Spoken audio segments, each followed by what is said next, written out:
Proceed, Mr. Senator. Chairman, Mr. Chairman, I was listening earlier, and I just have a few questions on the sustainability. So can I ask my questions before the next Yes, presentation? yes, yes. Please proceed. Please proceed. Thank you.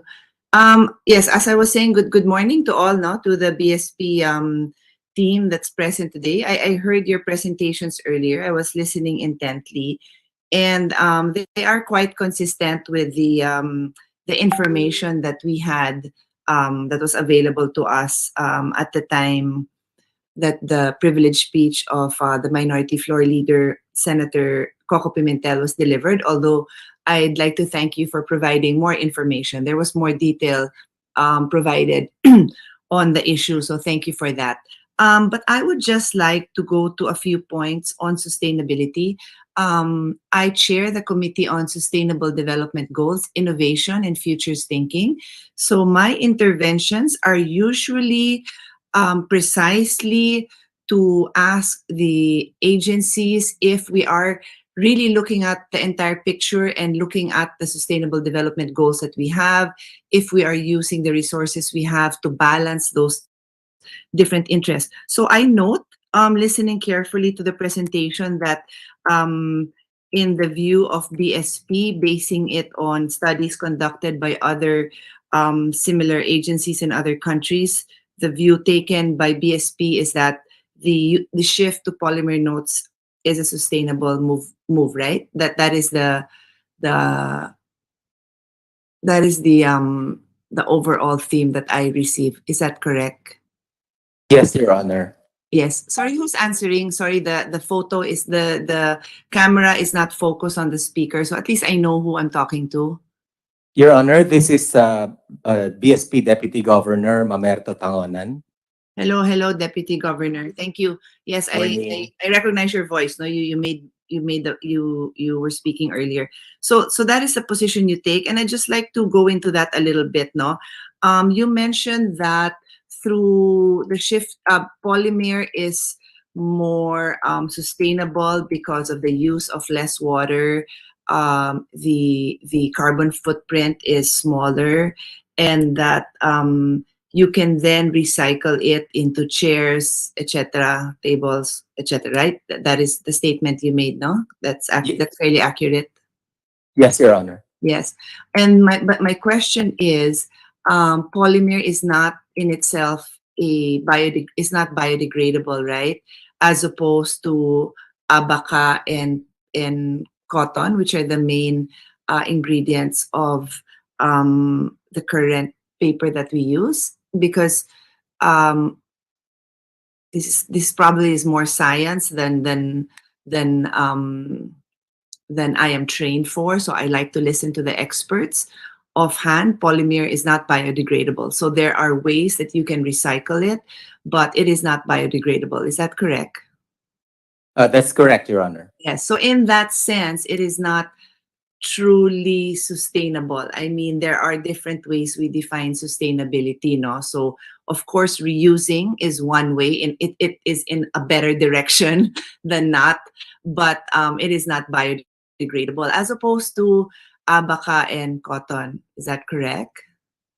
Yes, Your Honor. And if I may, although it is not biodegradable, Your Honor, but it can be converted to other useful Correct. uses Yes. of Yes, I gathered that, and the thank you waste material. for you did mention that. I was listening very intently because it boils down to these kind of issues. No, there's a lot of things that we can produce out of plastic. One of the biggest issues is collection. No, so I'm shifting, not just to have a general discussion on this. So, for example, for the use of PET bottles, um, other products that can supposedly be broken down and reused. The difficulty is in the collection. So in the case of bills, that problem will be eliminated because when you then retire old bills, people surrender it to you. No, so in terms of collection, that's not that big of a problem, and then you can proceed to repurpose it in the examples that you gave. Is that correct? Yes, Your Honor. There's currently an effective system by which unfit banknotes, Your Honor, are collected and surrendered to the BSP for the BSP to dispose of them properly, Your Honor. Okay, thank you. And that makes it that does make this that does simplify it compared to other plastic products that are in the market, and then we claim that, oh, but we can reuse it, but the collection has been and I think we may have environment. I hope the committee has invited environmentalists to discuss this. No, as I know that is one issue that we have. Let me go to another one. No, and I note all the other points you raise for sustainability on lower carbon footprint, less use of water, so on and so forth. Um, that I just have to rely on the facts, on the data. I have no way of confirming that. I'd also like to be able to listen later on to the other those who have different concerns, no, so that we can address that. But what I do want to point out, Mr. Chairman, before I leave that point, I'll emphasize that it is still not biodegradable. So when we look at the sustainability picture, we always have to take those different factors into concern. No, so it may in fact use more water. I don't know it for a fact. I'm just relying on the data you provided. It may have a smaller carbon footprint, but it will not biodegrade. It will still be there and remain. It is a product we created and it will stay there forever, as opposed to abaca and cotton. The other SDG, Sustainable Development Goal, that I would like to point out, Your Honors, Deputy Governor, is Sustainable Development Goal number 8, which is decent work. So I think I think you know where I'm going here. Decent work requires that we support our industries, no? Um, and one of those industries is the abaca industry.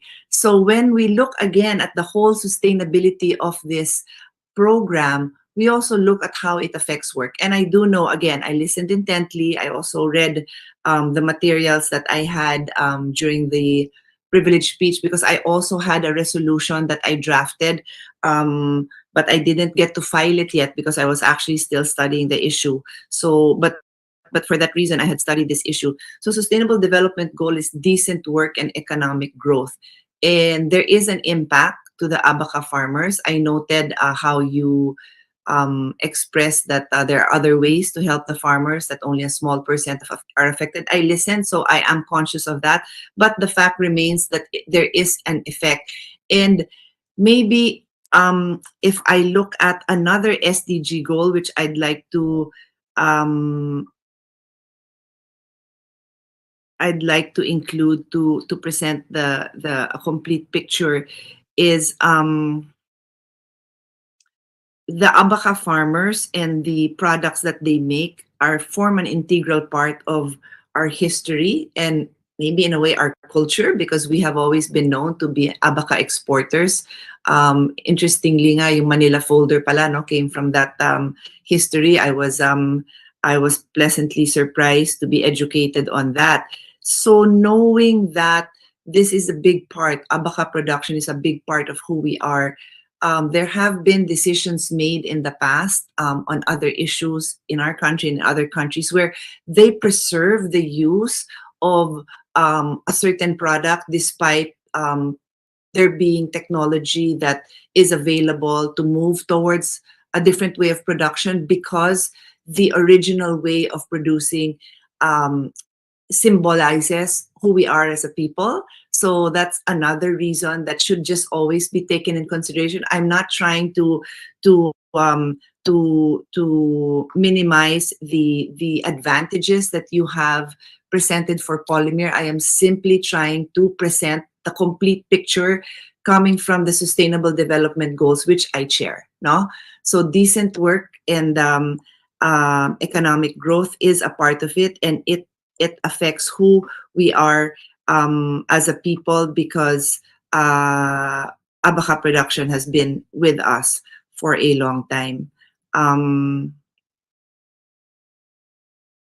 I think I will mention Sustainable Development Goal number 11, because sustainable communities is part of who the abaca farmers belong to. We want to have them continue to be a sustainable community, and when we take away a part of what they rely on for work, then that affects their sustainability as a farming community. And um, it may actually not be totally sustainable because you're shifting to a product, as I said, that is not biodegradable. And then I wanted to point out that sustainable goal on good health. As you mentioned, you got the green light from the DOH, no? Is that correct? Yes. Yes, Your Honor. It was reviewed by the research materials were reviewed by the DOH, and they rendered an opinion, Your Honor, that it's better for the Philippines, Your Honor. Yes. I note that because, and I appreciate that the work that you did there, because I like the fact that you've looked at the different aspects, no? So if that is in fact a positive thing, then we have to recognize that, and it's something that I commend you for looking at that. But yun nga lang, yung sa communities natin and the digging further into the definition, um, of sustainability, I think that's something that you might want to look at. So those are basically the main points that I wanted to raise, because it is very possible that these points may affect your decision. Um, as I said, I wish I had examples, no, but if I come up with something, I will be happy to share it with the committee. But I am so certain that there are decisions that we have made. Oh, let me just talk of historical and cultural preservation. Many times, and by law, we actually protect what do you call this, uh, buildings or other structures that are 50 years of age or older. We give it the benefit of the doubt that they may have cultural significance. Now I see the deputy governor nodding his head, so you're familiar with that. So it's not set in stone, no, it has to be assessed by the experts. Pero parang ganun din, if there is a practice that we have that also, and I appreciate the presentation by my good friend Tony Lambino on the use of the eagle, and how other countries use designs that are personal to them. So ganun din, di ba? It's also personal to us, the use of abaca as a fabric.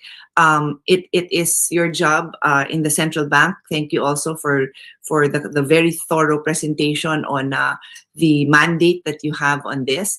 On our part naman, on the legislature, we also look into these issues in aid of legislation. So that is just my role. I'm trying to find a balance here. Um, I have often been in situations where I need to propose legislation that balances the interests of different groups, and sometimes they are conflicting.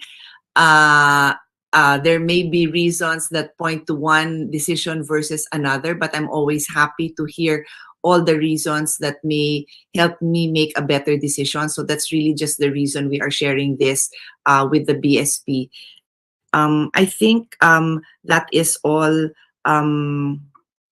for now. I'll just finally read into the record. I mentioned sustainable cities and communities earlier. I just want to read that because I think that may be a pivotal um, factor in any decision that we make on changing the use of abaca in our money. No, culture has a crucial role to play in SDG 11, making cities and human settlements inclusive, safe, reliant, and sustainable.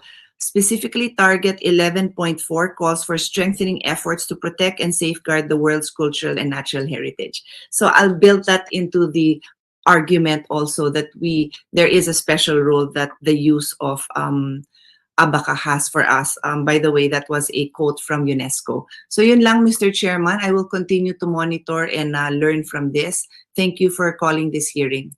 Thank you then sa BSP. And I'd like to hear from the other. I'll be monitoring the. Mr. Chairman, you will still hear the other resource persons pa naman, ano, on those who have concerns about the use of abaca. Is that correct? Yes, you'll be hearing from the producers of Abaca, and Okay. so we will after some questions from other colleagues. Thank you. Thank you, Mr. Chairman. Thank you po sa lahat. Thank you very much, Senator Cayetano. At this point, we'd like to recognize Senator Robin Hood Padilla for some questions.